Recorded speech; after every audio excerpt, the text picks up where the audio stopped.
Everyone, welcome to my new another blog. कैसे हो आप सब? I hope all are doing good. मैं भी बहुत अच्छी हूँ। सो गाइस, आज का ब्लॉग मैं अभी से स्टार्ट कर रही हूँ।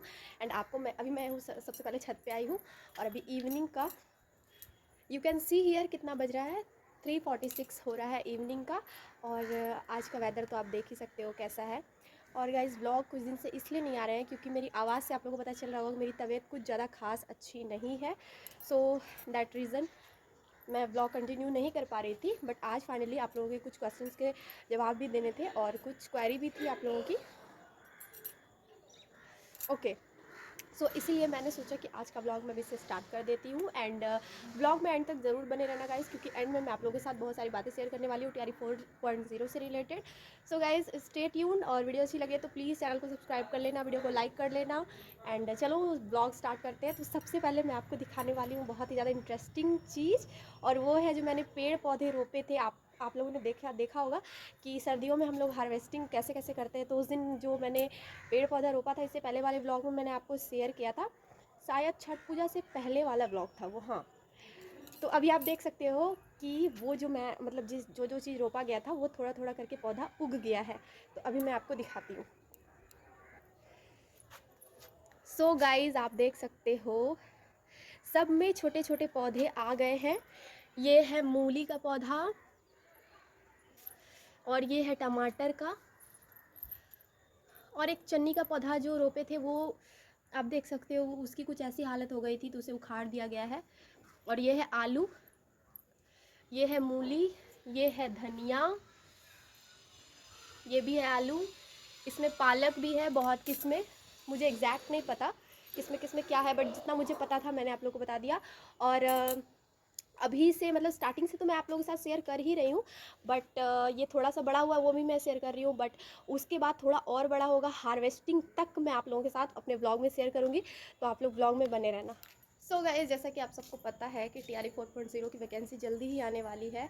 एंड मुझे नहीं पता कब तक आएगी, बट जैसा कि सूचनाओं के माध्यम से पता चल रहा है लगभग दिसंबर के सेकेंड या थर्ड वीक में आप लोगों को देखने को मिल सकता है। तो गाइज़, आज का वीडियो बेसिकली होने वाला है टीआरई 4.0 को ही लेकर, क्योंकि बहुत सारे लोगों को बहुत सारी चीज़ों का कन्फ्यूज़न है। सो मुझे जितना जानकारी है मैं कोशिश करती हूँ कि आप लोगों के साथ शेयर कर सकूँ। इस वीडियो में भी मैं आप लोगों के साथ वही सारी बातें कुछ शेयर करने वाली हूँ। तो सबसे पहले क्वेश्चन ये है कि टीआरई 4.0 होगा कि नहीं। तो ये बिल्कुल होगा, और मुझे तो लगता है टीआरई 5 भी होगा, क्योंकि नेक्स्ट ईयर नवंबर में विधानसभा चुनाव है। तो टीआरई 4.0 ज़रूर से ज़रूर होगा, और 5 भी हो जाएगा। तो मुझे लगता है 5 भी हो जाएगा, ठीक है। तो ये तो बात हो गई। उसके बाद डोमिसाइल लागू होगा कि नहीं, तो जहाँ तक मुझे लगता है डोमिसाइल लागू नहीं होगा, क्योंकि सरकार को कोई भी फैसला लेने में बहुत ज़्यादा टाइम लगता है। आप सोचो, टीआरई 3.0 की वैकेंसी लेट हुई, मतलब वैकेंसी आई थी, उसके बाद फिर एग्ज़ाम हुआ, फिर एग्ज़ाम कैंसिल हुआ, फिर एग्ज़ाम, फिर री एग्ज़ाम हुआ, फिर री एग्ज़ाम, फिर रिज़ल्ट कितना दिन में निकला। जुलाई का एग्ज़ाम लिया हुआ अभी जाके रिज़ल्ट निकल रहा है। तो आप लोग सोचो, कोई भी चीज़ को एक बार अगर कोई भी चीज़ अगर सीधे लाइन से चल रही है, अगर वो चीज़ में थोड़ा सा भी कुछ बदलाव होता है तो वो चीज़ें जो है ना कि वो रिदम से नहीं चल पाती है, ठीक है। तो इसीलिए मुझे लगता है कि अभी इतनी जल्दी डोमिसाइल लागू नहीं होगा, जहाँ तक मुझे लगता है। अगर 5 में हो जाए तो हो जाए, लेकिन 4 में तो मुझे नहीं लगता कि डोमिसाइल लागू होगा। हालांकि अगर 4 में डोमिसाइल लागू हो जाए तो बिहार के स्टूडेंट के लिए बहुत ज़्यादा अच्छा होगा, हम लोग के लिए काफ़ी ज़्यादा बेनिफिशियल होगा, क्योंकि टीआरई 1, 2, 3 में तो अदर स्टेट वाले को अच्छा खासा अदर स्टेट वालों ने मतलब जॉब लिया है। तो इसी वजह से खैर जैसा भी होगा वो सब सरकार के हाथ में है। तीसरी बात आते हैं कट ऑफ पे। तो जैसा कि आप सबको पता है कि टीआरई 3.0 में कट ऑफ बहुत ज़्यादा हाई गया है। जनरल की कट ऑफ की अगर बात करें तो मेल का गया है 81, एंड फीमेल का गया है 70, 71। और मेरी एक जान पहचान की ही है, वो अदर स्टेट से बिलोंग करते, उसने दिया था तो 69 नंबर उसका था, और एक नंबर बोनस मिला था। एक क्वेश्चन शायद गलत था, तो उस गलत क्वेश्चन के ये पे एक नंबर मिला था। तो उसका भाग्य देखिए, 69 नंबर आया और एक नंबर बोनस मिल गया। 70 नंबर में उसका रिजर्व कैटेगरी, अनरिजर्व कैटेगरी से उसका हो गया। सो गाइज़, ये कुछ बातें थी जो आप लोगों के साथ शेयर करनी थी। और ईडब्ल्यू और बहुत सारी कट ऑफ की वो जो पीडीएफ है वो बीपीएससी के ऑफिशियल वेबसाइट पे आप देख सकते हो, या फिर आप किसी चैनल को अगर सब्सक्राइब करते हो तो आपको उसमें भी पता चल जाएगा। और BC2 BC1 ये सब का कटअप भी अच्छा खासा गया है, 70 गया है।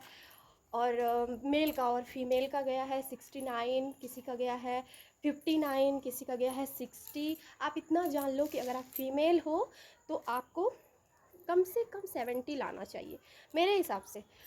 ज़रूरी नहीं कि नेक्स्ट टाइम भी अगर आप अदर स्टेट से भी हो तो उतना ही कट ऑफ जाए कि 70 नंबर में आपका हो जाएगा, लेकिन अगर आप अपने स्टेट में भी हो तो भी आपको मेरे हिसाब से 70 का टारगेट लेके चलना चाहिए। अगर 70 का आप टारगेट लेके चलते हो तो कम से कम आपका 60 तो आएगा, 10 नंबर कम कर देते हैं। और अगर आप 80 का टारगेट लेके चलते हो तो और भी ज़्यादा अच्छा बात है, क्योंकि अगर आप 80 का टारगेट लेके चलते हो तो नहीं कम तो कम से कम 70 तो आ ही जाएगा। और अगर मान लो 70 भी नहीं आए तो 60 या 65 तो आ ही जाएंगे, है ना। तो इसीलिए टारगेट हमेशा ऊपर लेके चलना चाहिए। और जैसा कि आप सब अगर मेरी वीडियोस देखते हो तो आप लोगों को पता होगा कि मैंने जो सीटेड एग्ज़ाम दिया था उसमें मैंने टारगेट लेके चला था। मैं टारगेट लेके चली थी, जैसे 150 का टोटल नंबर ऑफ़ क्वेश्चन 150 है ना, तो मैं टारगेट लेके चली थी 100 का, जिसमें से कि मेरे 94 आए थे। तो ये चीज़ बहुत इंपॉर्टेंट हो जाता है कि आप टारगेट कितना हाई लेके चलते हो। मैं ये नहीं कह रही कि अगर 150 नंबर का है तो आप 150 का टारगेट लेके चलो। स्टार्टिंग में वैसा नहीं हो पाता है, किसी के भी साथ नहीं हो पाता है। अगर आप बिगिनर हो नहीं हो पाता है, अगर आप पढ़ने में बहुत तेज़ हो नहीं हो पाता है, अगर आप बच्चे के साथ पढ़ाई करते हो नहीं हो पाता, अगर आप हाउस वाइफ हो तब भी नहीं हो पाता है। क्योंकि पढ़ना एक ऐसा चीज़ है ना, बहुत बोरिंग चीज़ है, ठीक है।